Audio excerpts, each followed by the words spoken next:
Hello everyone, তো একটু গরম কমতে না কমতেই বানিয়ে ফেললাম দই কাতলা। কাতলা মাছের মধ্যে দিয়ে দেবো লবণ, গোলমরিচ গুঁড়ো, সর্ষের তেল দিয়ে মাছটাকে আমরা ভালোভাবে মাখিয়ে নেব।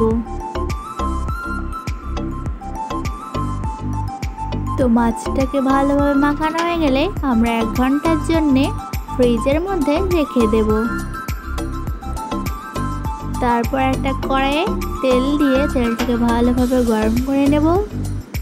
তেলটা ভালোভাবে গরম হয়ে গেলে আমরা মাছগুলোকে দিয়ে দেব। তো মাছের দুপাশ ভালোভাবে ভাজা হয়ে গেলে মাছগুলোকে তুলে নেব।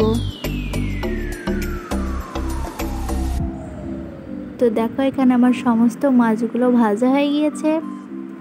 তারপর এই গরম মশলাগুলো তেলের মধ্যে দিয়ে দেব পেঁয়াজ, আদা, রসুন আর লঙ্কা বাটাটা। তো মশলাটাকে আমরা ভালো মতন কষিয়ে নেব।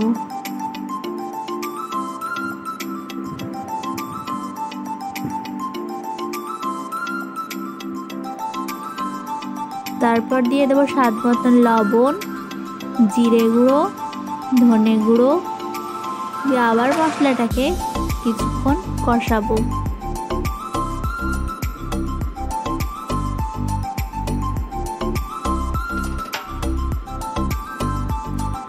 তো এই মশলাটাকে কিছুক্ষণ কষানো হয়ে গেলে দিয়ে দেবো সামান্য জল।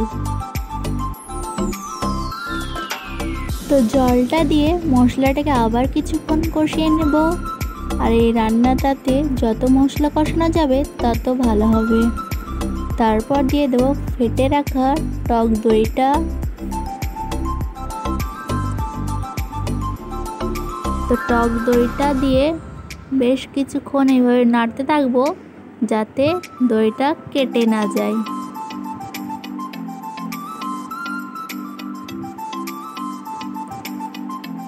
আর দিয়ে দেব একটু চিনি।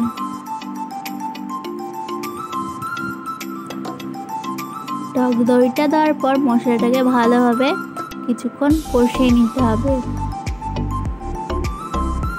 তো মশলাটা থেকে তেল ছাড়লে আমরা দিয়ে দেবো পরিমাণ মতন জল। জলটাকে কিছুক্ষণ ফুটিয়ে নেব। তো জলটা ভালোভাবে ফুটে গেলে দিয়ে দেবো ভেজে রাখা মাছগুলো।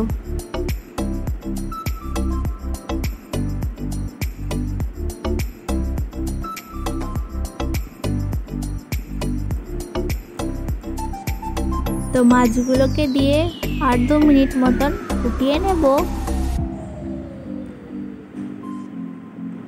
তারপর দিয়ে দেব বেশ কিছুটা ঘি।